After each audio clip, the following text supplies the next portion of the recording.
Hey guys, what is up? George here, aka T-Rex, bringing you another Raid Shadow Legends video. And today I've got a bit of a new streaming setup going on, a new video recording setup going on.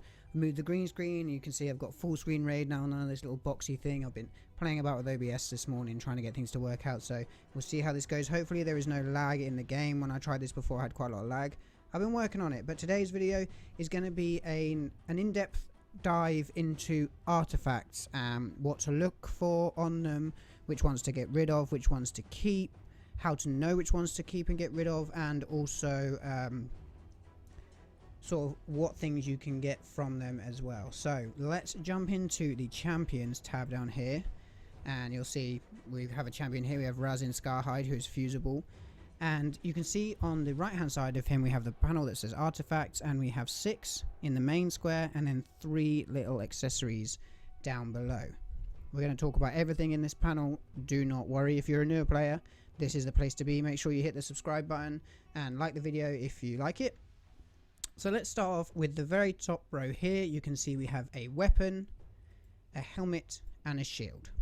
Now everything in this box is farmable from the campaign. It is also farmable from the dungeons. The Ice Golem, the Dragon, the Fire Knight, they are the 3 that will give you things that will go in here.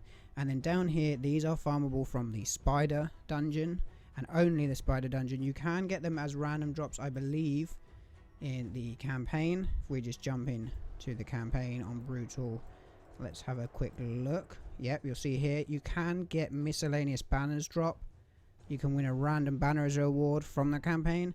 I have not seen that in the 8 months I've played, but it is possible. So let's talk about this top row first. The weapons, the helmets and the shields will always have the same main stat on here, which is underneath where it's got its rarity. It will always have the same main stat. Weapon will always be attack, helmet is always HP, and shield is always defense. They do not change no matter which set you get it from, whether it's life or speed or life steal or relentless. They will always have the same main stat. Now that is not the same for the substats. The substats on here, so for this example the weapon is speed, crit rate and accuracy. They change from weapon to weapon. So if we compare it with this one or even this one, they all have different substats. You are unlikely to find a weapon that has the same substats, and if you do, they probably will not have the same level of substat with the numbers, or in the way, the numbers right here. So the substats on everything change. The main stat stays the same on these top 3. Now when we talk about gloves, chestplate and boots, they can have different substats. The gauntlets, sorry, not gloves, the gauntlets can have HP percentage, defense percentage, attack percentage, and then they can have flat attack, flat defense, flat HP. They can also have crit rate, which is a percentage, and crit damage, which is a percentage. The chest plate here can have attack percentage, defense percentage and HP percentage. It can also have flat attack, flat HP and flat defense. They are the 6 that the chest plate can have. The boots, however, can have the 3 percentages, defense, attack and HP, also the flat HP, attack and defense, but they can also have speed. They are the only thing that can have a speed primary stat. So when you're looking for things for gauntlets, chest and boots, unless it's a speed stat on the boots, if it's anything else that's flat at the top, so if it's HP, defense or attack without a percentage sign after it, like this attack here on the main stat, you want to get rid of it. And to do that, you click whatever it is you want to get rid of and you hit the sell button, and then you can confirm the sale down here. I'm going to cancel that because I want to keep these gloves because they are a crit rate percentage glove. Now an easy way to find these now with the new filtering system is you hit filter, you can select the 3 things and then go in and select the flat stat ones. So you see the ones with a percentage, you want to keep the ones without, you don't. Say I've got none because I've recently cleared mine out. You just want to sell all of those. It does not matter what the secondary stat is if you are far enough into the game. If you are early in the game, we're talking the first 20 to 30 levels, you can keep things with flat stats until you get better stuff, but you will want to change that out eventually. So when it comes to substats, what are we looking for? So for example, at first, when you're very early in the game, if you have a weapon with attack, it's often nice to have attack percentage as a secondary substat. Just there. Now, if you are looking at this weapon here, you can't really see it. Let me find you a better example. Looking at this weapon here, it is an accuracy main set. So if you have 2 pieces of accuracy, you will get the set bonus, which we'll talk about in a minute. So obviously you have attack as its main stat because it is a weapon, it always has attack. And then below that you have resistance, speed, and crit rate. Now the reason I've kept this one specifically is for the 2 roll on speed, because speed is always needed in this game. We'll talk about that in a second. And for the crit rate, because this character does well when he crits. So let's talk about the different substats. Speed. Speed is very, very important in this game. In fact, it's probably the most important stat, closely followed by crit damage for progression and power in this game. Most of the time, you will want a pair of speed primary boots on your champion, and as many stars as you can get, which I'll talk about in a sec. You will want speed boots on most of your champions. There are some exceptions to the rule. For example, this character here, Steel Skull, I've built him for the clan boss. Now for my clan boss team, I need him to be faster total than 175. He is at 177 and he is wearing a defense percentage set of boots. So that's where there's an exception to the rule, and that comes in when you know what you're doing more with your stats overall. So let's jump back into Stagnite. I've got a speed set of boots on him with a good speed roll. These are 6-star boots, so the higher the star rating, the higher the maximum total stat you can have on that thing. So if I click the upgrade button, you'll see here, just along here, 1 more level to go, because plus 16 is the highest you can go, and you unlock extra substats at 4, 8, 12 and 16, and 6 stars means the highest I can go is 45 plus 45 on my speed. If this was a 5-star set of boots, the maximum I could go to would be lower. Let's just see if I have someone close by with a 5-star set. The highest you can go at 16 for a 5-star is plus 40. So you get an extra 5 speed for that extra star in the boots. Obviously you have rarity on artifacts as well. Blue is rare, pink is epic, gold is legendary, green is uncommon, and grey is common. I rarely keep anything that's green at the moment. I only have these because they came off of an old character who I haven't touched for a while. Normally I'll keep anything that's blue and up, and at my level 60, I'm very mid-game, but I'm pushing into the end game. I'll keep anything that's 4-star and above, but when you're earlier in the game, you'll want to keep lower stars as well. Obviously, a 4-star set of gauntlets, the highest you'll be able to upgrade that to is a 40%, for example, on these crit rate. But if it was a 6-star set of crit rate gloves, a 5-star set, it will go up to 50%. So the max stat you can get from the gloves or the artifact is higher the more stars you have. So the best thing for you to get is obviously a 6-star piece of gear, and then you can roll it up the number wise to get the highest stats you can get. Now let's talk about rarity. Obviously you can see here with a blue weapon, this one's been rolled up to plus 8, but for example this one here, it has its main stat, its main attack, and then it has 2 substats already there because it is a rare weapon. An uncommon weapon, which I don't think I have anything that hasn't been rolled that is uncommon, here we go, shield, has 1 substat along with its main stat. If we look at an epic weapon, it has its main stat plus 3, and then a legendary will have its main stat plus all 4 substats that you can have on that piece. Every piece can have 4 substats along with its main stat, so that's 5 stats total. If you have a blue piece and you roll that up to 8, you will gain an extra roll on either its first or second substat. So let's roll this one up to 4, which uses silver to upgrade the level of it, and that will give us the number in the corner, and it'll upgrade the main stat along with one of the secondaries when we hit 4, and either that same one or the second secondary when we hit 8. And what that means is you get where you would have on a normal piece of gear nothing here. Instead of gaining a substat, right there we've gained an extra roll on HP, which has pushed the HP up even more.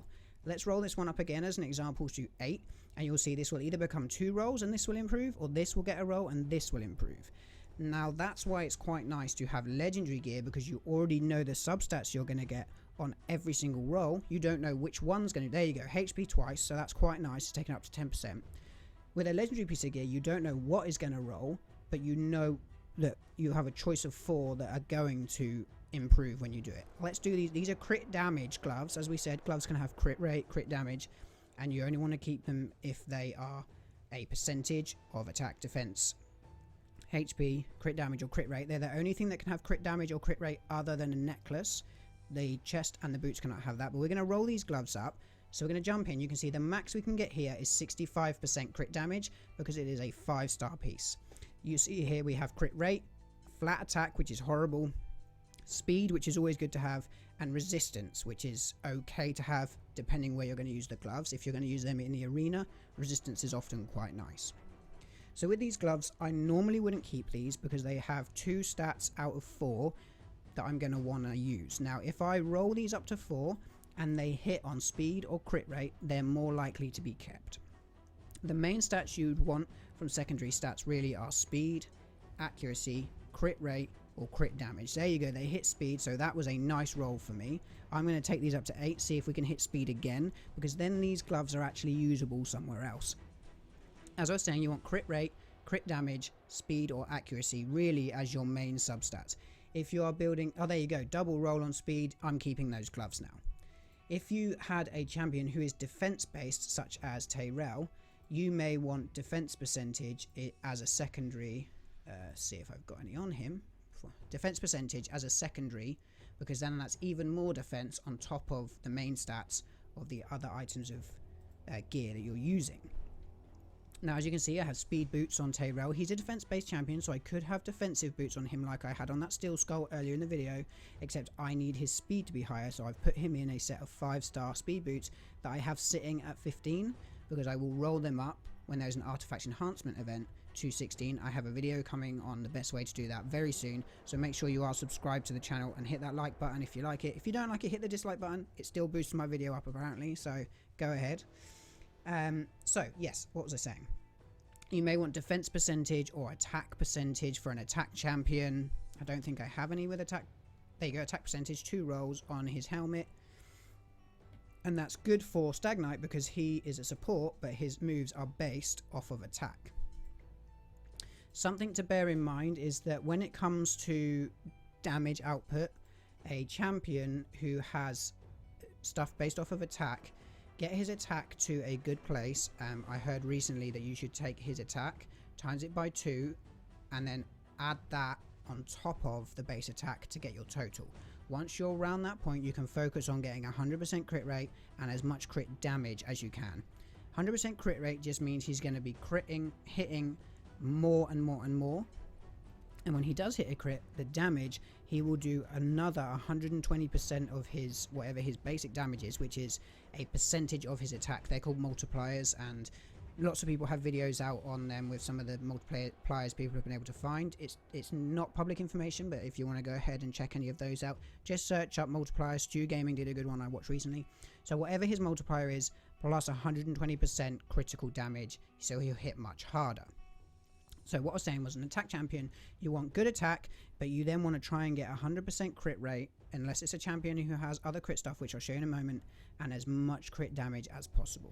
Let's have a quick look at a champion, Soulbound Boya. Her skills give her an extra 25% crit rate, or chance to crit, on every single skill. So her crit rate only needs to add up to 75% for her to be at 100% crit rate when she attacks. So let's have another look in the artifacts as we're going. What would you want to keep? What would you want to get rid of? We've already talked about flat stats. As Hail Hades says, flat stats in the bin, get rid of them. You want to keep crit rate, crit damage, and any percentage pieces, such as attack percentage or speed, defense percentage, for your champions. Now, a lot of people think getting these set bonuses, where you have either a 2 set or a 4 set of things, is most important when they first start the game. What I have come to discover, and what many people will tell you, is that is not the case. Having these set bonuses is nice, especially for accuracy on a champion like Stag Knight. However, if you have the right stats on boots, like these 35 speed boots, which are going to be better when I roll them up, and the right stats on a shield and they're offset, it's fine to use those as long as you're getting the right primary stats. That is the most important thing about the artifacts. You need the right primaries. So for Stag Knight, I wanted crit rate on his gloves. I wanted an attack percentage chest because I want him to hit quite hard personally, but other people will build him differently. And I wanted speed boots. Now if I go into the filter and I hit boots and I hit speed, you'll see what I've got here speed boots wise. There are other options there. There are some crit rate boots here, but obviously they're only 3-star and these are 6. So these are never going to have as high a main speed as these boots will even when they're fully maxed out. So I have lots of speed boots here. You can also throw it in the filter to show you all your speed boots, including the ones that are equipped, which will give you a bit more information about what you've got. So here I've got a 5-star set of legendary speed boots on Whisper. I could take those and I could put them on Stagnite if I wanted to, but I don't want to do that right now. So that's the main thing about artifacts for you. Now, when you enhance artifact, anything that's up to 4-star, I wouldn't advise taking over +8, +12, because later down the line, you're going to be farming for gear that is much higher star.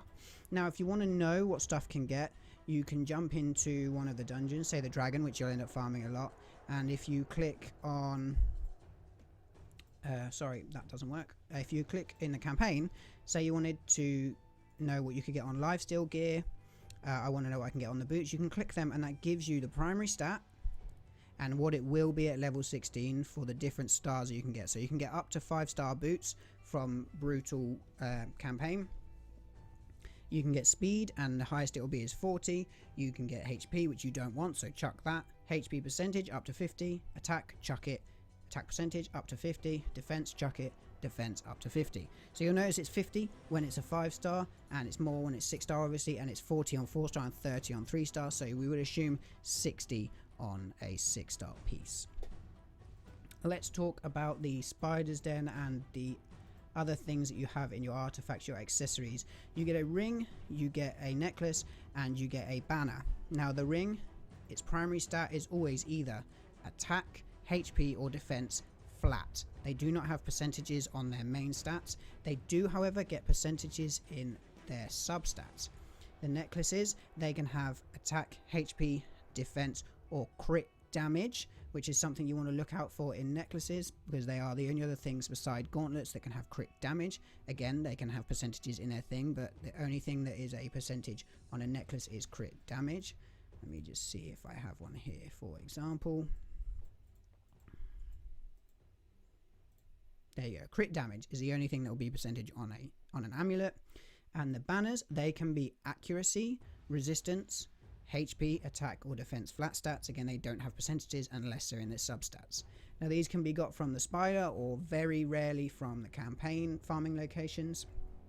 And what you want to look out for with these is that they have the right primary for the champion you're looking for. So in my case, this is Razin. He's defense based. So you want defense on these two, and then I want accuracy on the banner. More often than not, you will want an accuracy banner, especially for clan boss teams, because getting your accuracy up is very, very difficult.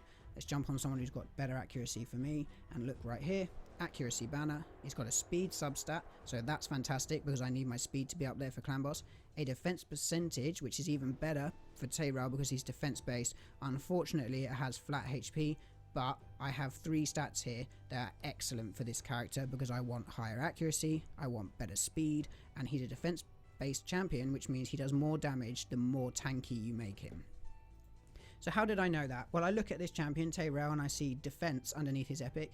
So I click into his skills and you can see here damage based on defense, damage based on defense, and damage based on defense for him. There are different sets for champions. So he is a defense champion. You can also get support champions, which sometimes have defense, sometimes have attack, sometimes have HP. And you can get HP champions, which normally have HP as the stat on their skills, so their damage scales on HP. Obviously, defense-based champions are incredible because you build them really tanky. You see, I've got plus 50% defense there. I could take that one up if I had a 6-star piece, and I've got plus 50% there. Again, I could take that one up if I had a 6-star piece, and it can make it 60%, so that would be 120% extra defense. And the tankier he gets, the longer he survives, and the more damage he does. So for him, I have a defense ring, I have a defense amulet, and I have an accuracy banner because accuracy is so important in the later game. Speed and accuracy and defense are the 3 most important things you want to look for on your artifacts. So when you're rolling stuff up, often you'll find a piece and you're not too sure. This one, you know, It's got accuracy, so that's helpful. It's also got HP percentage, which is not so bad. So what I might do is I might roll this up to 4 and see which one I hit. If I hit accuracy, I'm definitely rolling this up to 8 because accuracy is really... If I hit HP, I may or I may not. I might wait. So there we go. An accuracy roll. Absolutely fantastic. Later on, I'll roll that up to 8 when I've got a bit more silver weighting. Silver is what we use to upgrade our artifacts. And I think that is pretty much it with regards to the artifacts. The sets that you can have, there are lots of sets. You get them from different dungeons. I'm going to have video coming out on the dungeon soon, but obviously you can check out. You can also get a lot of this in the campaign. If you are early game and you need lifesteal gear, you'll see this is a common lifesteal piece here. You need lifesteal gear early in the campaign. Go to campaign, go to the Valdemar Strait. I think that's what it's called. Yeah, Valdemar Strait, and farm the campaign for your lifesteal gear. Not only do you know for sure you are getting lifesteal, but you know for a fact you're getting a shield. Let's say you wanted gloves and you want crit rate lifesteal gloves. You are going to have a higher chance of getting a crit rate set of lifesteal gloves if you farm stage 4 of the campaign, and it's going to be much quicker. If you go into the dungeons and you go to dragon, there is a chance to get lifesteal gear and there's a chance to get lifesteal gloves, but you have all these other sets that you have a chance of getting which you don't want at that time. So sometimes it is better to farm the campaign for your gear. So this was a deep dive into the artifact system. If you have any questions, be sure to drop them in the comment. If you have enjoyed this video or I've helped you out in any other videos, please hit like. Consider subscribing. 70% of you are still not subscribed that are watching these videos, and it really helps me grow if you subscribe. I'll see you in the next video, and don't forget, get online and get wrecking.